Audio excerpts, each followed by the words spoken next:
Barbecue is that type of food that you share with your closest family members and friends on a special occasion. When somebody tastes a piece of food that's really good, it has the power in it to really bring people together, which is a way to honor the history and the contributions that African Americans have given to the world of barbecue. African American traditions are at the heart of barbecue, but sometimes it can feel like those origins have gotten lost in the sauce. Today's new generation of Black pitmasters are faced with systemic challenges, some old, some new, but there is a determination to keep the culture alive. The history of American barbecue is one that really followed America pre-colonialization. This is Dr. Howard Conyers, a whole hog pitmaster and barbecue historian. The people who was cooking that meat on the plantation were the enslaved Africans who developed this process, taking some techniques they learned in Africa, combined it with some traditions of what the indigenous was cooking on these soils. They developed what is known as American barbecue. Barbecuing grew along with the United States, but the meaning to African Americans has always run deeper than flavor. When enslaved Blacks were liberated, spontaneous barbecues sprang up to celebrate their newfound independence. It was viewed as a freedom food. But even if barbecue was cooked for celebrations, that didn't get rid of deep divisions. For instance, credit for the food often went to white proprietors instead of predominantly Black pitmasters. And Black women's contributions have been all but written out of the history of barbecue. Despite this complicated history, barbecue has grown into a billion-dollar industry today. The appeal is clear. What do you think of when barbecue? You think of a party, you think of a picnic, you think of being with your family. It just takes me back to the good times. That's Kevin Bloodsoe, a pitmaster and judge on American Barbecue Showdown.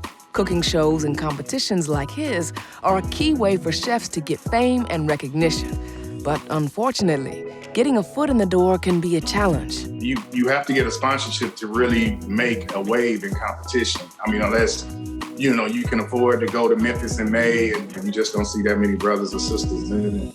While the rise of competitions and cooking shows are all new challenges for Black pitmasters, some of the old ones still remain.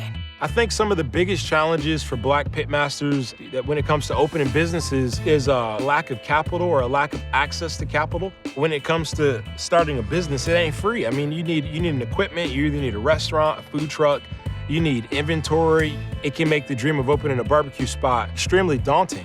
Black pitmasters are not just keeping culinary traditions alive, they're building them for a new generation. I think a big part of Black pitmasters regaining our history when it comes to barbecue is to first know your history. That's probably the only reason I really do this work. It's not about the money. I want the rest of the world to know that African Americans really contribute a lot to this country, and barbecue is just one of many ways that they did that. So I think we need to celebrate more of that. I think we need to talk about more of that because those are the origins. That's where we pull from when we say the history of barbecue in America. Black pitmasters are reclaiming their history now, and companies like Kingsford are joining in. As a leader in barbecue for more than 100 years, Kingsford is committed to preserving the culture and history of Black barbecue in America. In 2021, Kingsford launched the Preserve the Pit Fellowship, which aims to shine a light on the people that have made barbecue what it is today. I'm a firm believer in reach one, teach one, and I'm not doing what I'm doing for me anymore. I'm doing it for the next generation. I want generation. Kingsford is building that in the Black community. I want everybody to feel like they have a seat at this table where we can really have a conversation and nobody's being pushed away. I'm actually inviting everybody in. And I think that's the way we move forward as a barbecue community. I think that's the way we move forward as a country. And I think that's the way we move forward as people as a whole.